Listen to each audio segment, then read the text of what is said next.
오늘 말씀 제목인 헬라어 가모스의 결혼이란 뜻입니다. 유대인들의 결혼 풍습은 우리하고 많이 다릅니다. 기본적으로 성경을 이렇게 읽다 보면 거기 많은 예화들이나 표현들 속에 그 유대인의 그 결혼 풍습을 모르면은 정확한 의미를 이해할 수 없는 그런 경우가 많습니다. 마태복음 25장에서 등불을 준비한 열처녀 비유가 나오는데 그 많은 교인들이 그 10명이 전부 다 신랑을 맞이하는 신부로 알고 있는 그런 교인들이 참 많아요. 그러면 이제 신랑 한 명에 10명의 신부가 뭐 밤에 잠 안 자기 대회해서 최종 승자 한 명이 골라져서 그래서 신부를 삼겠다는 그런 내용은 아니지 않습니까? 그러니까 등불을 다 준비했지만 이제 신랑이 더디 오면 그래도 등불이 계속 켜질 수 있는 그런 충분한 기름의 준비를 한 자들, 이 자들만이 신랑을 맞이할 수 있다라는 메시지인데, 여기 10명의 처녀들은 신부가 아니라 그 신부의 들러리를 하는 친구들을 말하는 겁니다. 결혼 풍습이 어떤 건지 이것을 대강 좀 알면은 열처녀가 전부 다 신부다라고 그렇게 어이없는 이해를 하는 경우는 없게 되는 거죠. 성경은 이 결혼을 예수님을 신랑으로 하고 교회를 이렇게 신부로 여기는 그 비유로 상당히 많이 표현하고 있습니다. 그러니까 굉장히 중요하죠.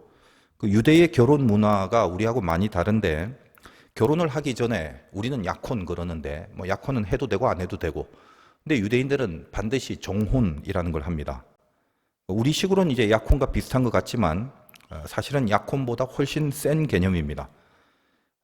그리고 법적인 구속력을 갖고 있어요. 유대의 정혼이라는 것은 일단은 이제 신랑이 결혼하려는 신부 집에 찾아가요. 그래서 이제 신부에게 그 결혼 지참금을 서로 합의를 해서 줍니다. 그러면 이제 결혼 계약이 성립이 되고, 그 계약이 성립되었다는 것을 상징적으로 그 신랑과 신부가 포도주즙을 함께 마심으로 그걸 표현합니다. 그게 정혼입니다. 이 정혼이라는 것은 법적 구속력이 있어요. 이미 어떤 신랑 신부의 관계가 법적으로 효력이 있는 것입니다. 그때부터. 우리 약혼하고는 많이 다르죠. 자, 근데 이제 누가복음 같은 데 보면 마리아를 뭐라고 표현하냐 하면 누가복음 2장 5절에 보면 그 약혼한 마리아와 함께 호적하러 올라가니 마리아가 이미 잉태하였더라, 이런 표현이 나옵니다. 우리말로 약혼이라고 번역을 했지만 사실 우리식 약혼이라고 생각하면 틀려버리는 거고요. 유대식의 정혼을 말합니다. 그러니까 법적으로는 효력이 있지만 신랑이 정혼을 하고 아직 신부를 데려오기 전의 상태, 그 상태를 말하는 거예요. 그때 마리아가 이제 임신을 한 거죠. 그래서 요셉이 몰래 관계를 끊으려고 했다, 이런 표현도 성경에 나오지 않습니까? 정혼을 하고 신부를 데리러 오기 전에는 신랑 신부가 동침하지 않습니다. 그냥 정혼을 한 상태예요. 그래서 이 마리아의 임신 사건은 정혼을 한 다음에 신랑이 신부를 데리러 오기 전에 벌어진 사건이라는 걸 알 수 있죠. 자, 이제 신랑은 그런 정혼을 계약하고 이제 신부 집을 떠나서 자기 아버지 집으로 가서 한 1년 동안, 뭐 1년 이상일 수도 있고, 신부와 앞으로 함께 살 집을 마련합니다. 이런 부분 때문에 이제 요한복음에서는 이런 표현도 있죠. 내가 너희를 위하여 처소를 예비하러 가노니. 그러니까 신랑이신 주님이 신부가 되는 우리들을 향해서 하는 말입니다. 너희를 위해서 처소를 예비하러 간다. 이런 표현이 익숙하고, 그리고 이제 이때 신부는 앞으로 이제 1년 뒤에 언제라도 하여간 신랑이 오면 이 신랑과 함께 결혼 생활을 할 때 그 필요한 그런 것들을 이 기간 동안 이제 준비를 합니다. 좀 쉽게 말하면 이제 남자는 집, 뭐 여자는 가구, 뭐 그런 개념이죠. 1년이 이제 지난 후에 준비를 다 마치고 신랑은 신부를 데리러 옵니다. 물론 이제 딱 1년이 정해진 기간은 아닙니다. 더 길 수도 있고요. 단지 그럼 이 시기는 누가 아느냐? 신랑의 아버지가 정해요, 이 시기는. 그러니까 자기 아들이 이제 신랑이 될 건데 얘가 과연 준비가 잘 됐는지 이걸 점검하고 신랑의 아버지가 기간을 정해서 이때다, 이때 가라, 그 신랑을 신부집으로 보내는 겁니다. 그래서 마태복음 24장 36절에 그런 표현이 나오죠. 그러나 그 날과 그때는 아무도 모르나니 하늘의 천사들도 아들도 모르고 오직 아버지만 아시느니라. 예, 이런 내용이 있습니다. 그래서 이제 유대의 이 결혼 문화를 알면 성경에서 표현된 비유들이 이제 많이 이해가 되죠.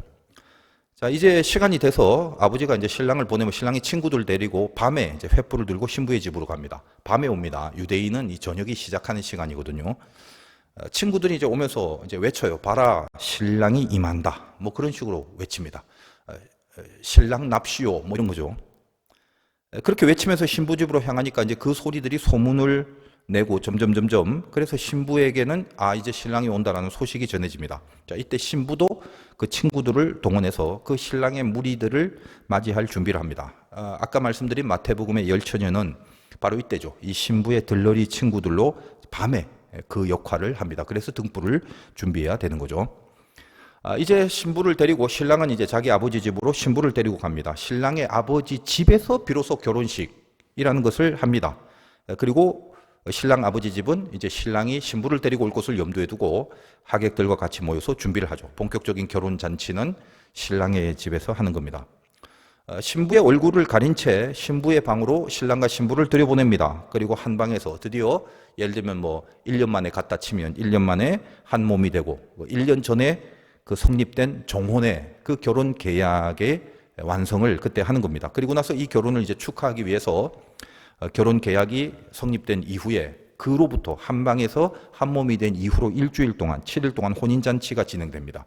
이 7일 동안 연애가 진행될 때 신부는 방에 머물면서 밖으로 나오지 못하고 7일이 끝난 뒤에 이제 신부의 얼굴에 베일을 벗기고 모든 사람한테 얼굴을 공개하고 결혼 생활을 시작하게 됩니다. 자, 이런 것들이 유대에 아주 간단히 살펴본 결혼의 문화입니다.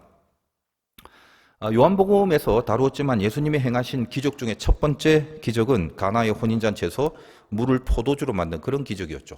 그러니까 혼인이라는 사건이 우리와 주님의 그 관계에 있어서 아주 중요한 메시지가 되어 있습니다. 성경은 내내 그렇습니다.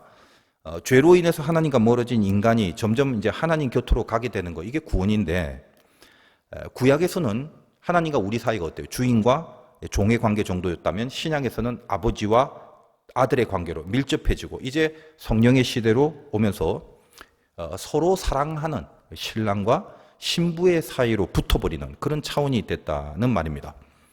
그러니까 신랑과 신부의 사이가 된다는 것은 이 모든 관계의 궁극이고 최종적 단계죠.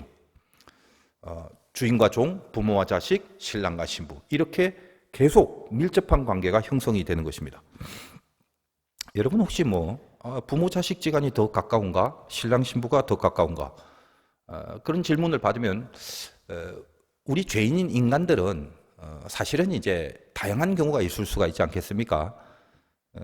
그래도 피가 섞인 가족, 부모 자식끼리는 서로 피가 섞인 피부친데 그게 더 가깝지. 혹시 그렇게 생각하십니까? 과연 그런가요?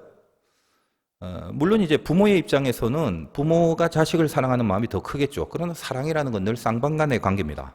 그러니까 일방의 에너지로 이 사랑의 평가를 해서는 안 되고, 사랑이라는 건 항상 대상이 있기 때문에 쌍방의 에너지를 합쳐서 판단해야 되는 거죠. 그랬을 때 부모 자식 간의 사랑의 관계와 신랑과 신부, 사랑하는 자녀 사이의 그 관계, 이 둘 중에 어느 것이 훨씬 더 세고 강력한 관계일까? 이거 한번 생각해 봐야 되는 거거든요. 여러분들이 이제 자녀들 키우고 애지중지하다가 나중에 이제 지가 사랑하는 사람을 찾아가서 결혼을 하면 이제 그때부터는 내 아들이기보다는 며느리의 남편이 되는 겁니다. 나중에 이제 자기 사랑하는 사람이 생기면 어때요? 키워보면 다 알겠지만 부모한테 10,000원짜리 사주고 애인한테는 10만 원짜리 사주게 됩니다. 그러니까 너무 애지중지하지 마시고 그냥 믿음의 배필을 만나게 해달라고 그렇게 기도를 하셔야 됩니다. 제가 알고 있는 어떤 그 형제가 우리 교인은 아닙니다만 결혼을 하는데 그 결혼식 주례 목사님이 나름 유명하신 목사님인데 주례를 할 때 부모 공경을 강조하면서 당연히 부모 공경 강조할 수 있죠. 그 아파트 비밀번호를 꼭 시어머니에게 알려주라고 그렇게 강조를 했다고 합니다. 그냥 한두 번 그렇게 이제 슬쩍 넘어가는 소리로 해버리면 되는데 아주 집요하게 강조를 계속하는 바람에 하객들이 아주 여기저기서 웅성웅성 난리가 났다고요.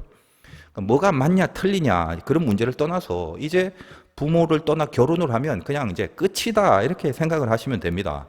그리고 그게 실은 성경적인 내용이기도 해요. 성경에 뭐라고 돼 있어요? 부모를 떠나 둘이 한 몸을 이루라 그러잖아요. 부모를 떠난다는 말이 공간적으로 집을 멀리 산다 이런 개념이 아니에요. 이제는 그 하나가 될 영역이 옛날 결혼하기 전에는 가족이었다가 이제는 하나가 될 영역이 따로 세워진다. 새로운 영역에 하나를 만들어라 이 말이에요. 그래서 이제 부부가 되면 각자의 부모 보다는 그 남편과 아내가 더 가까워야 하는 사이가 되는 것입니다. 그것이 성경적으로도 맞는 이야기입니다. 그러니까 관계의 이 강도가 점점 강력해지는 것이 성숙인데 주님과 우리가 그런 성숙을 지향해야 된다는 거예요. 주인과 종의 관계, 그 다음에 부모와 자녀의 관계, 그 다음에 가장 최상위의 관계인 신랑과 신부의 관계를 말하는 것입니다. 그래서 예수님이 최초로 행하신 기적은 이 혼인잔치를 성공적으로 치를 수 있게 해주시는 기적이 되는 겁니다. 의미가 있는 거죠. 요한복음 2장쯤에 있는 그 설교를 들으시면 제가 자세하게 설명을 했습니다. 제가 요즘에 이제 어떤 분이 목사님 제가 목사님 설교 중에 어떤 것을 듣는 게 좋냐 이 질문을 듣고 그분 이제 초신자인지라 뭐 선뜻 이제 제 설교들이 다 좀 어렵잖아요. 그러니까 선뜻 권할 만한 그 설교가 별로 없었습니다. 그래서 제 설교 말고 이제 가장 기본적인 기독교 이론을 설교하고 있는 이제 그런 내용의 컨텐츠를 소개를 해드렸고 덧붙여서 여기에 혹시라도 조금 더 깊은 내용을 이제 같이 묵상하시려면 제가 이제 전에 했던 요한복음 설교를 들어보시라고 뭐 그렇게 이제 유튜브, 뭐 팟빵 이런 걸 소개를 해드렸습니다. 요즘은 이제 인터넷 매체가 너무 발달이 잘 돼 있어갖고 참 좋은 시대에 살고 있다는 생각이 들어요. 근데 물론 하나님도 성령도 이용하지만 마귀도 이용하겠죠. 그래서 그런 매체가 선으로도 귀하게 쓰이는 반면 또 악으로도 엄청나게 사용된다는 사실입니다. 돌아보면 제 설교 중에 물론 이제 제 개인적인 생각입니다만 구약은 이제 욥기 설교, 신약은 요한복음. 이 두 설교가 가장 뭔가 이렇게 추억을 해보니까 굉장히 진한 그 몸부림이 있었던 그런 설교라고 여겨집니다. 그때 이제 특히 조금 더 이렇게 하나님이 좀 깊게 부어주시는 말씀들이 많았어요. 그래서 왜 그런가 생각을 했더니 이게 코로나 시즌이더라고요. 그러니까 말씀밖에 없었던 시대였지 않습니까? 모든 것이 다 시들어버리고 꽃은 마르고 풀은 시들고 뭐 등등. 하나님의 말씀은 영원하다라는 그걸 이제 아주 진하게 느끼며 살았던 시즌이었습니다. 여러분 우리가 한 3년간의 이 코로나 기간이 벌써 우리에겐 또 다 잊혀졌을지 모르지만 사실 이것이 주는 영적인 메시지는 어마어마한 거거든요. 하여간 요한복음의 그 혼인잔치 사건은 어떻습니까? 물을 이제 포도주로 바꾼 기적입니다. 여기에 대해서 또 다른 뭐 이 자세한 언급은 시간 관계상 생략하고 거기 돌 항아리 6개에 들어있는 물 이건 정결 예식을 치르는 용도였죠. 그러니까 무엇으로 정결케 할 것인가? 하객들이 그 물에 손과 발을 씻었겠죠. 그것이 유대인의 전통이었습니다. 그럼 그 전통이 본질적으로 그들에게 정결이라는 걸 주느냐? 그렇지 않다라는 것이 주님의 메시지였죠. 그래서 정결 예식에 사용하는 물을 주님은 포도주로 바꿉니다. 포도주라는 건 말할 것도 없이 예수님의 피를 상징하는 것이고 인간의 모든 정결이라는 것은 주님의 피로만 가능하다라는 가장 첫 번째 복음의 메시지를 주는 사건입니다. 그게 갈릴리 가나의 혼인잔치고 그 피로 정결이 돼야 비로소 하나님과 붙을 수 있다라는 것. 이것이 결국 복음이고 복음의 가장 핵심에 주님의 피가 있다라는 이야기를 갈릴리 가나의 첫 번째 기적을 통해서 우리에게 제시하고 있는 거죠. 이제 이 기적을 시작으로 해서 주님은 인류의 죄를 해결하는 그런 사역을 시작하신 겁니다. 그래서 십자가, 부활, 그 사건 이후에 수많은 시간 동안 이 구원의 사역은 지속되고 있으며 지금 여전히 오늘도 그 구원의 역사는 지금 흐르고 있는 것입니다. 구원이 멋지게 다 이루어져야 하는데 이제 그것이 하나님의 소원일진데 이 세상과 또 죄라는 것, 악한 마귀라는 것이 이 구원을 방해하고 하나님 편에 서 있게 하지 못하도록 온갖 유혹과 이제 시험으로 인간들을 하나님과 계속적으로 멀어지게 만들고 있습니다. 바로 이 방해를 위해서 앞에서 다루었던 바벨론, 또 음녀, 짐승들, 그들이 기승을 떠는 것을 우리는 앞에서 보지 않았습니까? 뭐죠? 이게 혼인을 이루지 못하게 하는 겁니다. 굳이 유대인의 그 아까 말씀드린 혼인 예식을 비유로 한다면 신랑이 정혼을 하고 약속했잖아요. 다시 온다. 너는 나의 신부다. 이렇게 정혼을 하고 다시 온다고 약속을 합니다. 근데 다시 올 그날은 신부도 모릅니다. 신랑의 아버지만 아는 겁니다. 그러나 반드시 옵니다. 그게 약속이죠. 그런데 그 기간을 신부 측에서 정결하게 기다리지 않으면 그리고 충분히 준비하지 않으면 마치 기름을 충분히 준비하지 못한 이 어리석은 다섯 처녀의 모습이 될 수도 있음을 지적하는 것과 같은 거죠. 결국 알다시피 준비하지 못한 다섯 처녀는 혼인잔치의 문이 닫혀서 거기 들어가지 못하게 됩니다. 반면 신랑이 올 때까지 끝까지 그 오심을 기다리고 인내하고 준비했던 그 신부와 그와 같이 충분히 준비한 들러리 친구들은 드디어 신랑이 그 친구들의 빵빠레를 들으면서 이제 신랑이 임한다, 신랑 납시오라는 그 외침의 소리를 듣게 되는데, 오랫동안 기다리다가 이제 드디어 신랑이 온다는 그 소식을 들었을 때 그 소리야말로 이제 오늘 이 본문에서 표현되고 사용된 진정한 할렐루야가 아니겠냐 이 말이에요. 할렐루야를 너무 쉽게 생각하고 쉽게 부르잖아요. 예수 믿는 사람들은 이 강대상에서 목사님이 뭐 할렐루야? 그럼 또 아멘, 또 아멘? 그럼 할렐루야. 굉장히 자주 사용하는데, 여기 요한계시록에 표현된 할렐루야라는 표현의 깊은 이 묵직한 감동, 여기서 터져 나온 할렐루야가 어떤 건지 오늘 이 말씀과 제 설명을 통해서 조금이라도 좀 감을 잡으셨으면 좋겠다라는 것입니다. 저번 시간에 말씀드렸다시피 신약 성경에서 할렐루야는, 이 할렐루야는 단어 자체가 계시록 19장 여기 딱 4번 나옵니다. 물론 이제 구약에서는 시편에 좀 나오고 신약에서는 여기 딱 4번이 다예요. 핸델의 메시아에서 할렐루야라는 그 합창이 지금까지 사실 기독교 내의 어떤 찬양곡보다 가장 권위 있게 그리고 가장 유명하죠. 그렇게 불려지는 이유가 뭡니까? 오죽하면 그 찬양을 듣고 왕이 이제 자리에서 일어났다라는 이런 그 전승을 통해서 지금도 이제 교회에서 할렐루야가 합창되면 교인들이 전부 다 일어나는 그런 전통이 생겼지 않습니까? 저번 시간에 다루었던 이 앞부분에서의 할렐루야는 그 할렐루야의 이유가 뭐죠? 뭐 다 잊어버리셨겠지만, 자, 구원이 하나님께 있다는 것, 그거를 일단 할렐루야 찬양한 거고, 우리들의 그 세세하고 하찮은 모든 것들까지도 하나님은 놓치지 않고 통찰하시는 분이다라는 그런 의미에서 이 하나님에 대한 찬양이 있었죠. 이제 오늘은 이제 마지막으로 기록된 할렐루야, 그 할렐루야의 이유가 뭔지 한번 살펴보기를 바랍니다. 한번 6절 볼게요. 또 내가 들으니 허다한 무리의 음성과도 같고 많은 물소리와도 같고 큰 우레소리와도 같은 소리로 이르되 할렐루야 주 우리 하나님 곧 전능하시니가 통치하시도다. 자, 하나님을 찬양하는 이유가 뭐였습니까? 저번 시간에는 19장 그 1절에서 그의 구원과 영광과 능력이 하나님께 있음을 찬양한다 그랬죠. 오늘은 오늘 찬양 할렐루야의 이유는 뭐죠? 6절 뒷부분에 전능하신 하나님의 통치를 찬양한다. 그러니까 저번 시간에는 구원과 영광과 능력, 그게 이제 첫 할렐루야였고, 그 다음에 세세토록 우리를 돌보신 하나님에 대한 찬양이었는데, 하여간 첫 번째 찬양은 구원과 영광과 능력이었죠. 오늘은 통치, 하나님의 통치, 전능하신 그 통치를 찬양하는 겁니다.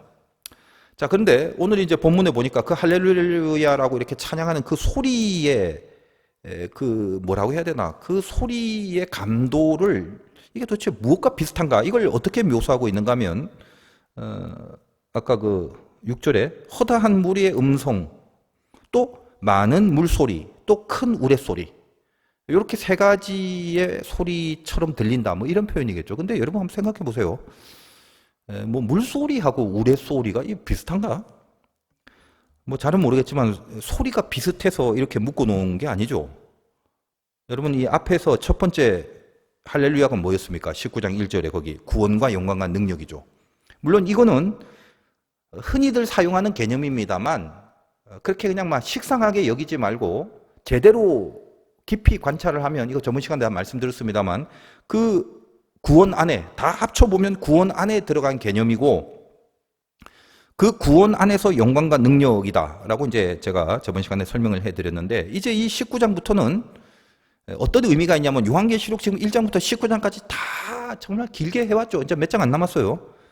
이제 요한계시록의 마지막을 향한 부분입니다. 자, 이제껏 생고생했으면 이제는 이 모든 인내의 결론으로 주어진 새 하늘과 새 땅, 영원한 하나님의 통치를 선포하는 그런 시즌으로 이제 가는 겁니다. 남은 몇 장 안 남은 요거는 전부 다 이제 요한계시록의 남은 부분들은 전부 다 승리, 기쁨, 황홀한 그런 환상들입니다.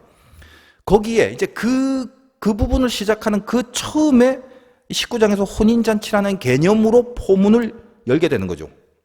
여러분, 아까 말씀드렸다시피 이제 신랑이 신부를 데리고 와서 본격적으로 이제 혼인잔치를 7일 동안 하는데, 그 얼마나 그 장면과 시간과 매 순간순간이 얼마나 황홀하겠습니까? 이제는 누리는 것인데, 그것이 바로 이 19장, 20장 이후로 이제 요한계시록의 마지막을 마감하는 그런 승리와 기쁨의 환상들로 점철되어 있는 거죠. 계시록은 사실 이제껏 그거 하려고 이렇게 길게 기다린 거예요. 신랑이 신부를 이제 약속한 바에 의거해서 데리러 오는 겁니다. 자기 집으로 영원히 데리고 가려고 그렇게 오시는 겁니다. 그것이 재림이고, 그게 새하늘과 새 땅이고, 신랑이 준비한 집으로 신부를 데리고 가는 개념이죠. 그 마지막 그 목적을 위해서 오시는 그 신랑 앞에 그때 우리가 터져 나오는 소리가 할렐루야 이렇게 되는 겁니다. 그러니까 할렐루야답다, 할렐루야라는 찬양을 할 수밖에 없는 이 심정을 이렇게 동감하시면서 이 말씀을 보시면 깊은 은혜가 있겠죠. 자, 그렇다면 이 혼인잔치에 들어가 있는 무리들, 이 잔치에 참여하도록 허락된 자들, 자, 이들이 결국 뭐냐면 앞에서도 많이 다루었던 시온산의 어린 양 옆에 거하는 자들이, 그 구원받은 자들 14만 4천이라고 표현되기도 했지만 이 허다한 무리들입니다. 그들이 많은 물소리 같이 소리를 내는 겁니다. 아까 그 소리 세 개, 허다한 무리, 많은 물소리, 우레소리 세 가지 나왔잖아요. 그러니까 이 소리가 뭐지? 어떤 소리지? 이 소리 자체가 중요한 게 아니라 이게 뭐 물소리 졸졸졸이냐 줄줄줄이냐 그게 중요한 게 아니라 의미가 뭐냐라는 거죠. 무리라는 게 뭐예요? 비추이는 거죠. 이렇게 허다한 무리들이 구원받은 자의 존재로 이제 마지막 그 편에 서 있는 신부로서 그 구원을 받은 자처럼 그 허다한 무리들이 있을 때 그 구원의 모습을 비추이는, 무리라는 건 비춘단 말이죠. 그러니까 그걸 비춘다. 우리의 구원이 비추어진다. 우리의 믿음이 비추어진다. 우리의 신앙이 비추어진다. 이게 뭐죠? 영광이라고 하는 거예요. 이거를 저번 시간에 이제 이 계시록 앞에서 구원, 영광, 능력을 말할 때 제가 말씀드렸잖아요. 그래서 구원과 허다한 무리, 구원받은 자들, 물소리, 비추이는 영광들. 그럼 이제 눈치챘죠? 남은 하나는 뭐예요? 19장 1절에 구원, 영광, 능력이니까 무리와 물과 능력이 나오겠지. 그래서 우레소리가 나오게 되는 것입니다. 이 큰 우레소리는 능력을 말하는 거죠. 물소리는 뭐 줄줄 졸졸 쏴 뭐 그렇게 들리겠지만 우레소리가 같지 않잖아요. 뭐 우르릉 쿵쾅 뭐 이 정도 아니겠습니까? 소리는 다를 겁니다. 그러나 그 소리들의 의미가 뭐냐? 19장 1절에 영광, 구원, 영광, 능력 이겁니다. 그걸 오늘 본문의 이 할렐루야에서는 어떻게 허다한 물이 물소리, 우레소리로 대신한 거죠. 하여간 그러면서 이제 오늘 마지막 할렐루야는 결국 그래서 통치에 대한 찬양으로 마감합니다. 여기 구원과 영광과 능력을 찬양하는 이 허다한 무리들은 전부 다 뭐다? 하나님의 통치를 받은 자들입니다. 받고 있었던 자들이고 끝내 이 통치를 놓치지 않았던 자들입니다. 이미 하나님의 편에 서 있는 자들이죠. 그들이 이 하나님의 통치를 드디어 찬양하는 것입니다. 하나님 편에 어짜뚱뚱 최종적으로 한번 있어 보니까 구원이 뭔지, 영광이 뭔지, 능력이 뭔지를 비로소 끝까지 여기 있다 보니까 비로소 실감하고 깨닫게 되고 이해해서 결국은 그걸 찬양하지 않을 수 없게 되더라라는 말이죠.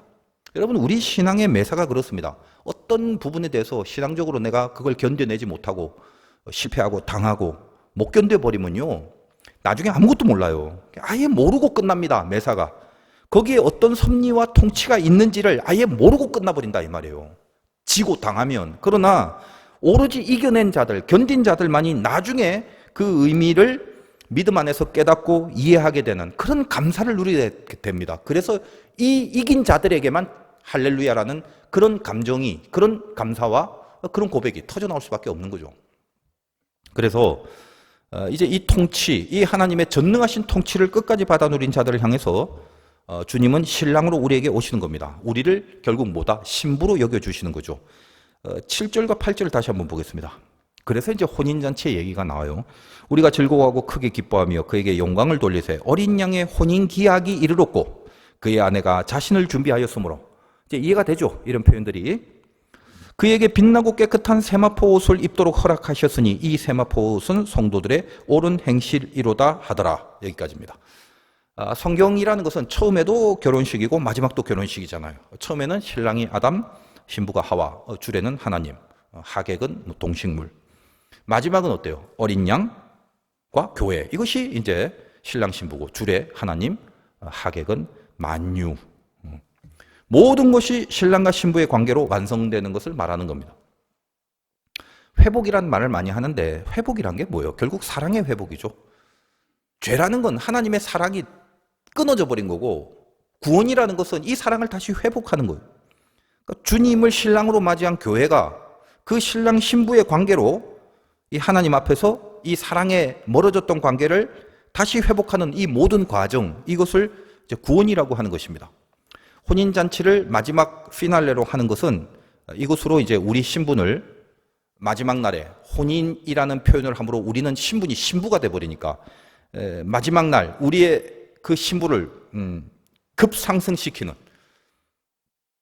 종과 주인 정도가 아니라 부모와 자식 사이보다 훨씬 더 센 신랑과 신부의 그 신분으로 이 궁극의 구원의 완성을 그것을 이제 우리에게 허락하시고 또 제시하시는 그런 내용이기 때문에 이 혼인잔치의 의미가 있는 거죠. 하나님을 멀리하고 쫓겨나 버렸습니다. 그래서 에덴이라는 곳을 떠나 버렸죠. 근데 거기서 시작을 해서 얼마나 이 큰 하나님의 사랑이 우리로 하여금 다시 사랑할 수 있는 마음으로 그 마음과 그 인격과 그 존재로 여러분 하나님을 사랑하는 게 아무렇게나 되는 게 아니에요. 노력한다고 되는 게 아니다 이 말이에요. 우리 편에서는 하나님을 사랑할 수 있는 건덕지가 하나도 없어요. 우리는 다 죽어마땅하고 이미 공의의 잣대를 들이대면 살아남을 수 있는 존재가 없습니다. 하나님을 아무도 사랑하지 못하는 거예요. 사랑할 수준도 인격도 차원도 아무것도 안 되는 거예요. 그게 타락이에요. 그게 죄인이다 이 말이에요. 여러분 그런 것들이 대강 보면은 바로 느껴지지 않습니까? 저 세상에 안 믿는 사람들이 아무리 착하고 아무리 똑똑해도 아주 그냥 고집스럽게 하나님을 부인하는 종자들이 많아요. 그러니까 이유도 없이 싫어해요. 하나님 의지하십시오. 예수님 믿고 구원받고 사십시오. 그러면 기분 나빠한다 이 말이에요. 그게 자기한테 무슨 큰 해꾸질되는 말도 아닌데 제가 옛날에 그랬기 때문에 그 경험이 그냥 그대로 반영이 되는 것입니다. 하나님을 안 믿으면 하나님이 우리에게 은혜를 주시지 않으면요 하나님 믿으라는 소리처럼 제일 기분 나쁜 소리가 없어요. 인간의 죄성의 마지막 끝이 뭐냐면 자존심이거든. 선악을 분별하는 일에 내가 너와 같은데 왜 자꾸 뭐라 감나와라 배나와라 하냐 이거예요. 그런 근성이 우리에게도 있다 없다? 있죠. 내가 판단하고 내가 결정하고 내가 선택한 그게 그 이상은 없다라고 생각하고 그걸 절대로 바꾸지 않으려고 그러고 이거를 누가 손대거나 고치거나 수정하라고 했을 때는 아주 그냥 분노가 치밀어 오르는 못 견디하는 그런 여러분들의 이 마음속에 그런 성향이 뭐냐면 죄성이다 이 말이에요. 죄성. 그래서 저 세상에 아무리 착하고 인격이 잘된 사람이라도 하나님 믿으란 말에는 동의를 안 해요. 다 신기하죠. 근데 약간 극단적인 비유지만 약간 좀 못돼 처먹고 별로 그렇게 재수가 없어 보이는 신자들에게 가서 하나님 믿으라고 하면 다른 모든 것들은 교양이 없기에 참으로 적어놓을 기록들이 많은데 이것도 교양 없음, 인격이 안 됨, 배려심 없음. 근데 또 이상하게 하나님 믿으란 말, 그 말만큼은 뭔가 모르게 거부하지 않고 왠지 그것에 뜨거워지는 그런 심령들이 있다는 것입니다. 무엇이 좋나? 둘 다 좋은 건 아니죠. 그런 하나님의 뜨거운 사랑을 갖고 이제 고쳐 나가야 되는 거 아니겠습니까? 고쳐 나가지 않고 나는 하나님을 믿습니다라고 주장하는 것도 사실 어불성설이죠. 하나님을 진짜 믿는다면 인격이 바뀌고 성품이 바뀌고 성향과 생각과 결단들과 판단들이 다 바뀌게 돼 있다는 것입니다. 하여간 간에 그래요. 우리는 이제 주님을 신랑으로 맞이한 교회입니다. 그러니까 신랑과 신부의 관계로 하나님 앞에 서서 이 하나님을 다시 사랑할 수 있는 관계로 우리를 하나님이 이제 회복시켜 주는 과정, 이게 구원이다라는 거죠. 얼마나 큰 사랑인가. 아니 우리에게는 없는 하나님을 사랑할 수 있는 마음을 다시 하나님이 스스로 우리에게 그 마음을 회복시켜 주시는 이 거대한 이 서사시, 그리고 그 한가운데 주제는 우리를 향한 포기하지 않는 하나님의 뜨거운 사랑, 그것이었다는 겁니다. 죄인에서 다시 하나님을 믿을 수 있는 종의 자리, 종에서 자녀, 자녀에서 애인으로 엄청난 업그레이드를 시켜주신 겁니다. 여러분 부모 자녀 사이라면 어때요? 억지로라도 아주 대강이라도 자식이 부모의 편만 대어줘도 부모는 굉장히 좋아하죠. 키워보니까 다 그렇잖아요. 근데 애인은 수준이 달라요. 그건 억지로가 아니라 적극적입니다. 그리고 자발적이고 좋아서 하는 거예요. 그러나 부모 자식은 어때요? 부모는 그냥 그 자식이 집 나가지만 않아도 가출만 안 해도 좋은 법입니다. 근데 그 차원을 넘어선 개념이 신랑과 신부의 개념이 되는 거죠. 그러니까 오래전에 제 딸이 하연이가 알바를 계속하고 살았는데 그는 이렇게 시험 기간에도 알바를 합니다. 시험에 별로 관심이 없는 거죠.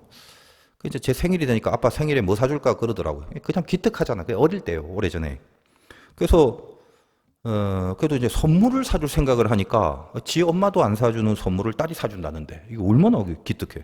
그래서 십자가 목걸이를 사달라고 그랬어요. 그땐 진짜 사왔어요.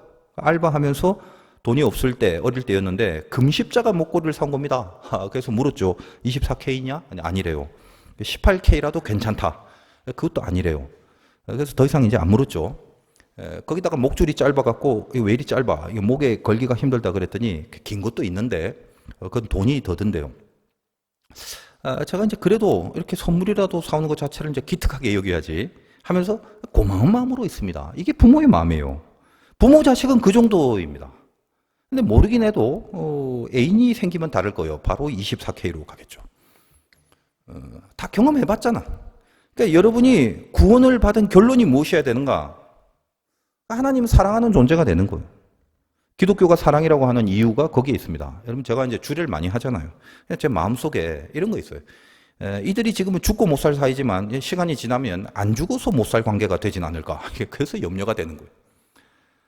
주님과 애인이 돼야 되는 겁니다. 이게 관계예요. 사랑하는 사이, 부모 자녀도 넘어서 있는 사이, 자발적으로 다가가는 사이, 그냥 자발적으로 가는 게 좋은 그런 사이로 우리를 끌어올리시는 거예요. 구원을 받은 자들은 어떻습니까? 오늘 이 성경 표현에 주님의 신부다라는 거죠. 너희는 애인이다. 이제 여기까지 완성이 되는 것입니다.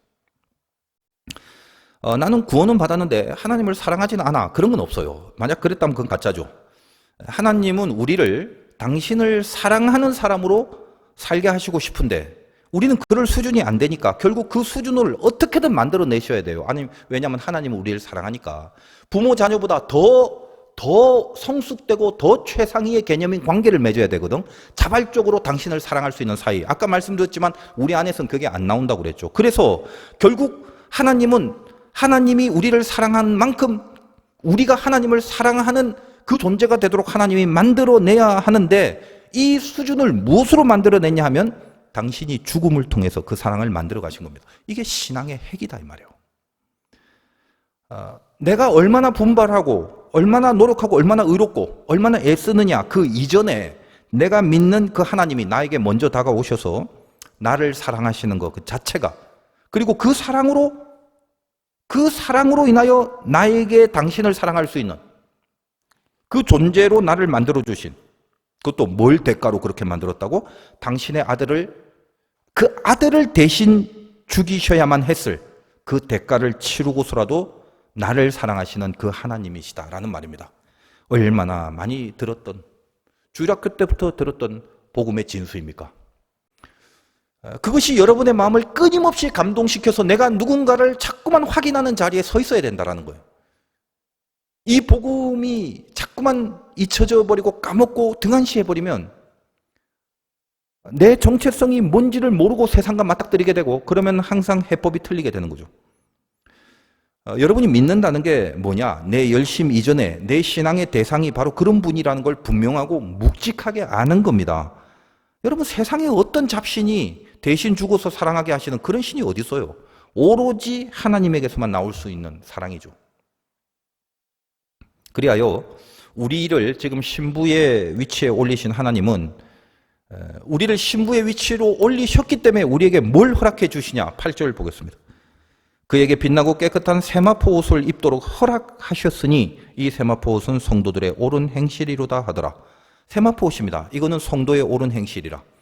여기서 이 세마포 옷을 빛나고 깨끗한 옷이라고 합니다. 여러분 신부는 웨딩드레스 입어야 되는데 우리가 신랑이 예수님인 이상 우리들의 웨딩드레스는 영적으로 뭐다? 세마포 옷이다라는 말이에요. 그것도 여기 뭐죠? 허락하신, 즉 하나님이 직접 허락하신 거죠. 이거 언제 나와요? 아담과 하와에게 가죽 옷을 직접 입히시듯 말입니다.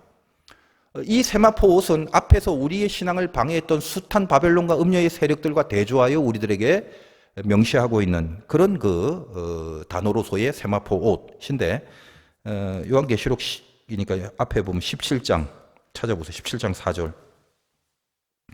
그 음녀의 얘기가 나오잖아요. 그 여자는 자줏빛과 붉은 빛 옷을 입고 금 보석 진주로 꾸미고 손에 금잔을 가졌다. 가증한 물건과 그 음행에 더러운 것들이 가득하더라. 이것과 비교가 되는 거죠. 18장으로 가서 18장 16절 보면 이로써 화이토다 큰 성이여 세마포 옷과 자주 옷과 붉은 옷을 입고 금과 보석과 진주로 꾸민 것인데 이런 식으로. 그러니까 이런 것들을 음녀가 입었던 옷들, 음녀가 또 주장하는 이 사치스러운 복장, 즉 음녀의 복장이 아닌 것을 말하는 거죠. 그리고 이제 이 핵심은 앞으로 가시면 7장, 요한계시록 7장 14절. 결국 이게 뭐냐? 내가 말하기를 내 주여 당신이 아시나이다 하니 그가 나에게 이르되 이는 큰 환란에서 나오는 자들인데 어린 양의 피에 그 옷을 씻어 희게 하였느니라. 요거죠. 요게 세마포의 가장 중요한 내용입니다. 그러니까 주님의 시신을 싼 것도 여러분 세마포로 알고 있는데 그것이 주는 의미는 이 주님의 죽으심으로 이 피로 씻겨진 옷을 말하는 거예요. 자, 여러분 이제 한번 생각해 보십시오. 오늘 전능하신 이의 통치를 찬양하죠. 오늘의 할렐루야, 마지막 할렐루야, 전능하신 이의 통치. 그래서 여러분 핸델의 그 할렐루야 보면 전능의 주가 다스리신다. 할렐루야, 할렐루야. 계속 이렇게 아주 강력하게 이렇게 신금을 울리지 않습니까? 전능하신 이의 통치를 우리가 할렐루야, 즉 찬양하는 가장 깊은 이유가 뭐냐? 나를 신부로 여기시는 하나님의 사랑입니다. 신부의 자격이 없는데 신부로 혼인 예식을 하나님이 기약하고 이 신랑 대신 주님이 자격이 없는 우리로 하여금 기약을 하고 신부로 허락을 하셨다. 이 허락하신 부분이 세마포 옷이랍니다. 그리고 그것을 입으라는 거예요. 즉 허락하셔서 입히시는 거죠. 옳은 행실을 입으랍니다. 그러니까 행실이란 건 내가 하는 액션인데 그 행실마저도 뭐죠? 입도록 허락하신 옷이더라 이 말이에요. 무슨 말입니까? 그 안에 어떤 의미가 숨어 있나요? 아니 왜 옳은 행실이라면 내가 해야 되는 건데 이걸 허락하시냐 이 말이. 뭐 허락하면 하고 허락 안 하면 못 하고 이게 뭐죠? 그러니까 이 한마디로 이겁니다. 입을 자격이 안 되는 걸 그걸 안다는 거예요. 근데 허락하신다며. 그래서 허락이란 말을 표현하는 거예요. 왜냐하면 이 세마포 옷이라는 것은 보혈로 씻기어진 그 옷이기 때문입니다. 우리 행실이 옳다고 인정돼야 의인이고 신부된 자격이 될 건데 이 옳다고 인정되는 판단의 근거는 우리의 행동이라는 게 얼마나 옳고 그른가, 도덕적이고 윤리적인가, 100점 만점에 몇 점인가 이런 게 아니라 그가 피 흘려 씻기워진 그 옷, 그 옷을 입도록, 즉 그가 허락한 옷, 다시 말하면 그가 죽어야만 우리에게 입히실 수 있는 바로 그 옷, 그것이 우리의 옳은 행실이다 라고 이야기를 하는 거예요. 그래서 너희는 옳다, 의롭다라고 여겨주시는 거죠. 우리의 옳음이 내 행위에 있지 않고 주님의 보혈 위에 있는 겁니다. 이것이 전능하심이라는 것이 주는 깊은 의미다 이 말이죠. 그래서 우리가 자발적으로 다시 일어나고 다시 세워질 감동과 그 은혜와 결단을 내 노력에 의거한 내 수준과 내 실력에 의거한 것이 아니라 하나님께서 우리에게 입히신 이 세마포 옷을 통해서 그쪽으로 향하고 그 옷을 결국은 입을 수밖에 없는 감격과 감사로 하나님을 찬양하는 그것이 바로 오늘의 할렐루야가 된다라는 것입니다. 신랑이 이제 우리를 신부로 여기시고 우리를 데리러 오십니다. 준비하는 기간 동안 인내하고 또 기다리고 그리고 참아왔던 이 모든 것들을 이제 사랑하는 신랑을 만남으로 그 마지막 열매를 거두는 것입니다. 여러분들이 이제 이런 혼인의 이야기를 통해서 하나님을 이렇게 설명할 때 뭔가 이렇게 가슴에서 감동이 되고 뭔가 참 이렇게 뜨거운 사랑의 은혜를 못 느끼신다면 그 이유는 이제 하나밖에 없는 거죠. 주님을 아직 여러분 덜 사랑하거나 사랑하지 않는 겁니다. 불륜과 음행을 저지르고 있는 사람은 앞에 17장, 18장에서 본 것처럼 이 바벨론의 음녀의 치마폭에 있는 것들, 그런 자들, 이건 이 혼인잔치에 대해서 순수한 사랑이라는 것을 논하는 것에 대해서 그 어떤 감흥도 없습니다. 사랑하는 사람이 아닌데 음행을 저지르고 있는 것은 그건 사랑이 아니죠. 자기 육신의 쾌락이나 어떤 물질의 유익을 위한 어떤 그 정욕과 이득을 채우기 위함인 것입니다. 신앙은 뭐다? 하나님께 그런 뭔가를 받아 먹으려는 이유로 사랑함내 안 함내를 따지는 게 아니죠. 하나님을 사랑하는 존재가 이미 되어버려 있는 것입니다. 그냥 내가 누군데 그냥 하나님을 사랑하는 존재로 그렇게 있는 겁니다. 하나님을 사랑하는 그 상태로 이미 변해져 있는 거. 그게 신부죠. 그러니까 하나님을 정말 사랑한다면 그 다음은 그 사랑으로 인하여 자연스럽게 이끌려져 가는 것이 나의 선택이 되고 내 말과 행동과 결정들이 당연히 하나님을 사랑하는 그 진심으로 비롯돼서 나타나고 보여지고 밝혀질 것입니다. 믿음을 갖고 살란 말이지. 이래야 된다, 이래라 저래라, 이래야 한다 저래야 한다, 왜 못하냐 왜 안 하냐 그런 것들 다 필요 없죠. 하라고 해서 합니까? 하라고 해서 한 적이 어디 있어요? 사랑하면 하는 것이고 사랑하지 않으면 의미가 없는 겁니다. 단 보여주기 식으로 하나님을 의식하지 않고 내 유익과 내 어떤 평가, 외식 다른 사람을 향한 자기 만족, 사람들에게 의하여 어찌 여김을 받는가에 대한 의식, 그런 보여지기식의 억지로서 나타나고 드러날 수는 있을 것입니다. 그러나 하나님을 사랑하는 것은 아니죠. 뭐 해라 저 해라 할 필요가 없어요. 하나님을 사랑하면 당연히 그 다음에 나오는 것들, 그것이 신앙의 행태들입니다. 우리의 마지막 할렐루야는 나를 신부로 여기시고 나를 정말 사랑하시는 신랑 주님이 우리를 데리러 온다라는 찬양이에요. 여러분이 하나님을 정말 사랑하는 존재로 변화되어 있다면, 진짜 여러분이 하나님을 사랑하는 존재가 맞다면 이런 할렐루야를 진정으로 부를 수 있는 감동과 감격이 분명히 있을 것입니다. 이 종말의 시대에 할렐루야를 찬양할 수 있는 그런 하나님의 백성으로 살아내실 그런 승리가 있으시기를 주님의 이름으로 축원드립니다.